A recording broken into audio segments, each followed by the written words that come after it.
কান খাড়া করে শোনো, never underestimate any job. কোন চাকরিকে ছোট করে দেখা যাবে, whether it's small or big, you don't care. এটার কেয়ার করা যাবে না। ছোট্ট চাকরি পাইলেই ঢুকে যাবা, বড় অফার আসলে পরে ঢুকবা। এটা ছোট কাজ, এটা হোটেলের ওয়েটার, এটা ছোট্ট স্টাফ, এটা কেরানি না। কাজ কাজই, কাজের মধ্যে কোনো ছোট বড় নাই। যে কোনো কাজ করো না ভাই, যে কোনো কাজ করো, তা যেন হয় সবার চেয়ে সবচেয়ে সুন্দর। পড়েন, যে কোনো কাজ করো না ভাই, যে কোনো কাজ করো, তা যেন হয় সবার চেয়ে সবচেয়ে সুন্দর। পড়েন, যে কোনো কাজ করো না ভাই, যে কোনো কাজ করো, তা যেন হয় সবার চেয়ে সবচেয়ে সুন্দর।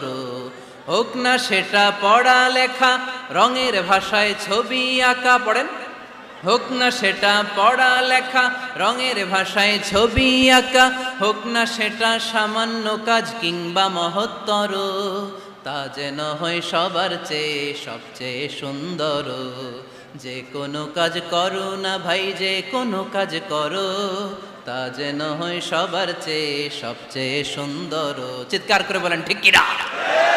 আমরা যেটাই করি না কেন এটা ভালো করে করার দরকার আছে না নাই? এজন্য কাজে আর শ্রমে কোনো লজ্জা নাই। লজ্জা হচ্ছে অলসতায়। লজ্জা কিসে? দুল্লানি আলা সুক। লক্ষ্মীপুরের কর্মঠ যুবক ভাইয়েরা, এ আব্দুর রহমান ইবনে আউফ আমাদের প্রেরণা। উনি অন্যের ঘাড়ে পাড়া দিয়ে খেতে চায় নাই, আরেকজনের উপর ডিপেন্ডেন্ট বা নির্ভরশীল হতে চায় নাই।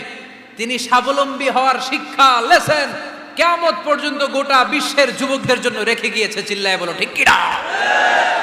দুল্লানি আলা সুক, show me the way to market. Market কোথায় দেখাও।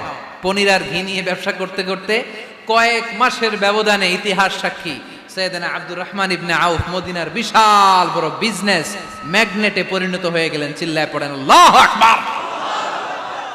এজন্য ব্যবসার ভিতরে বরকত ঢুকিয়ে দিয়েছে কে? বিষ্ণুই বললেন, আত-তাজিরা সাদুকাল আমিন মা'আন নাবিয়্যিন ওয়াস সিদ্দীকিন ওয়াস শুহাদা'i ওয়াস সালিহিন। আমানতদার ব্যবসায়ী তারা সাধারণ কোনো মানুষ নয়, কিয়ামতের দিন নবীদের সাথে হাসর হয়ে যাবে। আপনারা যারা ব্যবসা করেন, এটা সাধারণ বিষয় নয়। বিষ্ণু ইসলাম নিজেও ব্যবসায়ী ছিলেন। ওনার জীবনের প্রথমে তিনি খাদিজা রাদিয়াল্লাহু তাআলা আনহার ব্যবসার স্টাফ হয়ে কাজ শুরু করেছেন, এরপর নিজে ব্যবসা শুরু করেছেন। এরপরে খাদিজাতুল কুবরা রাদিয়াল্লাহু তাআলা আনহা সব সম্পত্তি বিয়ের পরে বিশ্বনবীর পায়ের সামনে ঢেলে দিয়েছেন। বললেন, ইয়া রাসূলুল্লাহ, এই সম্পদ আমি আপনাকে দিয়ে দিলাম, আপনি ইচ্ছামতো দিনের প্রয়োজনে খরচ করেন। সুবহানাল্লাহ পড়েন। এজন্য বিষ্ণু ইসলাম আমাদের জন্য উপমা, আব্দুর রহমান ইবনে আউফ আমাদের জন্য উপমা। যারা ব্যবসা করেন তারা বিষ্ণু ইসলামের সুন্নাহ পালন করছেন। আত-তাজির আস-সাদুক আল আমিন। বিষ্ণুই বললেন, সত্যবাদী আমানতদার ব্যবসায়ী, যে ব্যবসা করতে যে মিথ্যা কথা বলে না। অনেক ব্যবসায়ীরা আছে পণ্য চালানোর জন্য মিথ্যা কথা বলে আর কসম কাটে, আছে না নাই? আহা, এমনটা করা যাবে? এরকম ডাকাইতে আছে না নাই? আলহামদুলিল্লাহ, লক্ষ্মীপুরে এরকম লোকজন নাই। আরে নাই, আমি কই নাই, এরা কই আছে। লক্ষ্মীপুরের মানুষ খুব ধার্মিক, আমি জানি। লক্ষ্মীপুর, নোয়াখালী, ফেনী এই বেল্টের লোকজন খুব আল্লাহওয়ালা। এদের মধ্যে আল্লাহওয়ালার সংখ্যা বেশি, এখানে আলেম ওলামা বেশি, এখানে মসজিদ মাদ্রাসা বেশি। এই জন্য এই জেলাগুলোতে আল্লাহর রহমতও বেশি। আল্লাহ, তুমি এই জেলার ছেলেপেলাদেরকে, এই জেলার লোকদেরকে তুমি কবুল করো, মা বোনদেরকে তুমি কবুল করো। সম্মানিত ভাইয়েরা, এজন্য আজকের মাহফিল থেকে আমরা যেটা শিখলাম সেটা হচ্ছে, পরিশ্রমে কোনো লজ্জা আছে? আমরা কাজ করে খাবো, ঠিক কিনা? Never underestimate any job. যুবক ভাইয়েরা, লক্ষ্মীপুরের যুবক ছেলেরা, শুনতেছ? এরকম আওয়াজ করতে হবে, কান খাড়া করে শোনো। Never underestimate any job. কোন চাকরিকে ছোট করে দেখা যাবে, whether it's small or big, you don't care. এটার কেয়ার করা যাবে না। ছোট্ট চাকরি পাইলেই ঢুকে যাবা, বড় অফার আসলে পরে ঢুকবা। এটা ছোট কাজ, এটা হোটেলের ওয়েটার, এটা ছোট্ট স্টাফ, এটা কেরানি না। কাজ কাজই, কাজের মধ্যে কোনো ছোট বড় নাই। খেটে খাওয়া মানুষকে বিশ্বনবী অনেক সম্মান করতেন।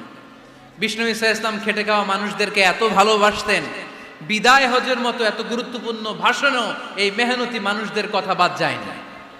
সুবহানাল্লাহ পড়বেন না? দিনটা ছিল জুমাবার। বিশ্বনবী সাল্লাল্লাহু আলাইহি ওয়াসাল্লাম আরাফাতের ময়দানে দাঁড়িয়ে ঐতিহাসিক একটা ভাষণ দিলেন। এই ভাষণের নাম হলো বিদায় হজের ভাষণ। এই বিদায় হজের ভাষণেও খেটে খাওয়া মানুষের কথা বিশ্বনবী বাদ দেয় নাই। বিশ্বনবী বলেছেন, আরিক্কাকুম, খবরদার, অধীনস্থ কর্মচারীদের সাথে খারাপ আচরণ করো না।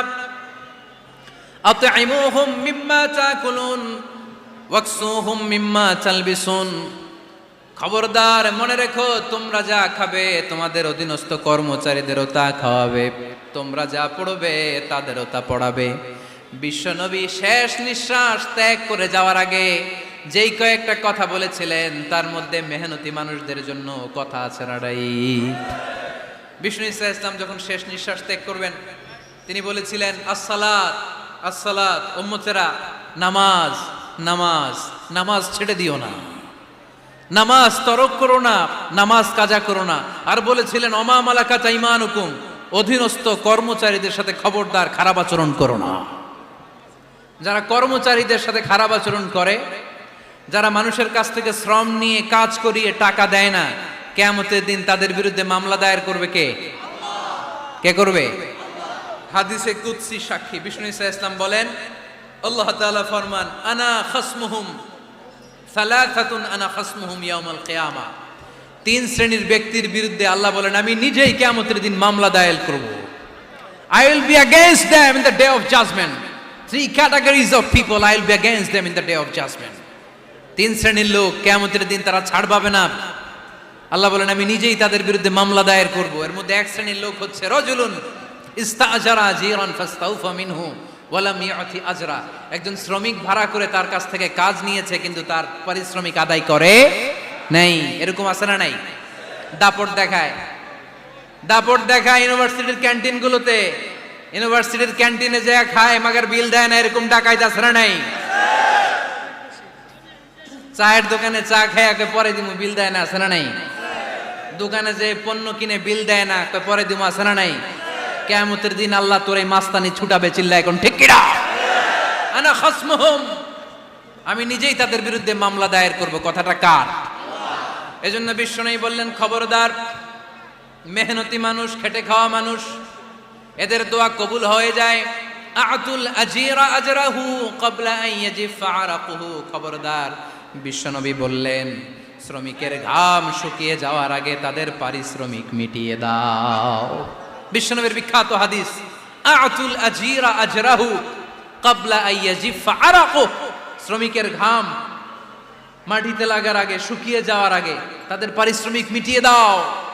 কেননা তারা যদি বদদোয়া করে তোমার জীবনকে জাহান্নাম বানিয়ে দিবে কে? বিষ্ণু ইসা ইসলাম সব সময় খেটে খাওয়া মানুষদেরকে আগলে রাখতেন। সব সময় শুধু যে ভাষণে মেহনতি মানুষদের সাথে ভালো আচরণ করতে বলতেন, শ্রমিকদের সাথে ভালো আচরণ করতে বলতেন, এমনটা নয়। ওনার ব্যক্তিগত জীবন ঘাটলেও দেখা যায় উনি শ্রমিকদের সাথে কেমন আচরণ করেছেন। বিষ্ণু ইসা ইসলামের একজন খাদেম ছিল, আপনারা তার নাম জানেন? কি নাম? সবাই বলেন আনাস। আওয়াজ করে বলেন, বিশ্বনবীর খাদেমের নাম? নামটা কেমন লাগে? ভালো লাগে? ছেলে হইলে রাখবেন তো? রাখবেন? অনেকে আমারে জিজ্ঞেস করে যে আমার একটা ছেলের নাম বলে দেন। এই এলাকার যদি কারো সম্ভাব্য আগন্তুক 2-1 মাস পরেই ছেলে পৃথিবীতে আসবে, এর নাম রাখবেন আনাস। নাম কি রাখবেন? খাদিমু রাসূলিল্লাহ, আল্লাহ রাসূল সাল্লাল্লাহু আলাইহি ওয়াসাল্লামের খাদেম। এই খাদেমের কাছ থেকে একটু শুনেন ওনার মালিক কেমন ছিল।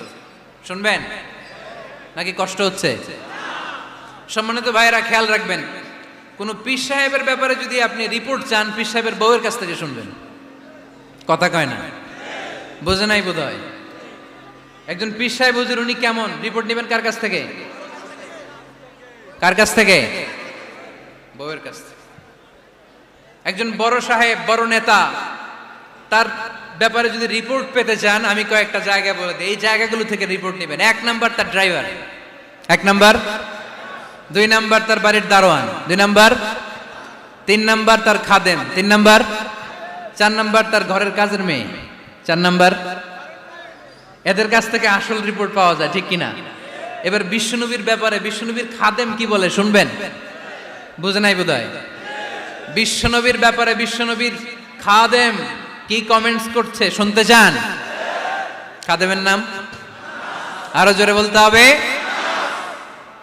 আনাস রাদিয়াল্লাহু তাআলা, আনাস রাদিয়াল্লাহু তাআলা আনহু বলেন, বিশ্বনবী যখন মক্কা থেকে মদিনায় হিজরত করে আসলেন,